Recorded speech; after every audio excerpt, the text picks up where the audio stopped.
जनवरी के अंदर हम राम मंदिर चालू करेंगे। राम मंदिर 92 में बाबरी मस्जिद को गिराया, तब से लेकर लगातार राम मंदिर के नाम पर हम चुनाव लड़ते रहेंगे, बस हिंदू की बात करते रहेंगे। लेकिन वो जो हिंदू किसान है, वो जो हिंदू मजदूर है, वो जो हिंदू बेरोजगार है, देश के 80% अगर लोग हिंदू हैं तो बेरोजगारों में भी और देश के भूखे लोगों में भी, किसानों में भी, मजदूरों में भी, वो सारे आप पाएंगे कि उसमें भी बहुत संख्या हिंदुओं की है, उनकी कभी कोई बात नहीं होगी।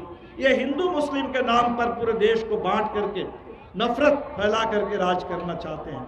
और तीसरा, ये जो आज़ादी की बात करते हैं, अमृत महोत्सव मना रहे हैं, लेकिन हैं अंग्रेज के चेले शुद्ध रूप से। उस समय जब आज़ादी का आंदोलन चल रहा था तब भी यही काम कर रहे थे।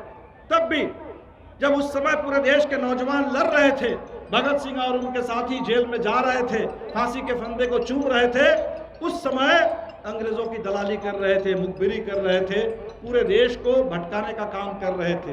तो आज़ादी के आंदोलन के दौर में भी सिर्फ नफरत और अंग्रेजों की दलाली करना, और आज भी वही काम वो लोग कर रहे हैं सत्ता में बैठ करके। अभी कह रहे हैं तो ये अंग्रेजों के तर्ज पर राज चलाना, ये अमीर परस्ती की नीति, अदानी अंबानी की नीति, और ये जो पूरे देश में आरएसएस का नफरत का एजेंडा, ये तीनों को जोड़ दीजिए तब भारतीय जनता पार्टी और मोदी सरकार समझ में आ जाएगी। और ये मोदी सरकार की इतनी घमंड है, भारतीय जनता पार्टी का इतनी घमंड है, इसी पटना में जुलाई के अंत में भारतीय जनता पार्टी के राष्ट्रीय अध्यक्ष आए थे और पटना में आकर के उन्होंने ऐलान किया था देश में एक पार्टी रह जाएगी, भारतीय जनता पार्टी, बाकी पार्टियों का समय समाप्त हो रहा है।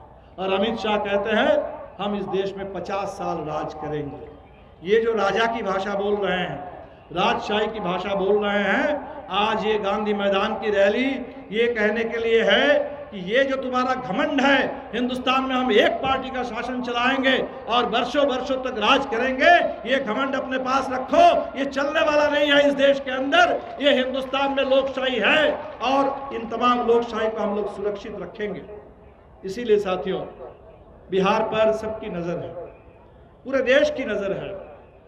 2019 में चुनाव परिणाम देखिए, पूरे बिहार में 40 में एक किशनगंज की सीट छोड़ करके तमाम सीटें, उस समय नीतीश जी भारतीय जनता पार्टी के साथ थे, वो एनडीए गठबंधन को 40 में एक छोड़ करके सभी सीटें मिल गई।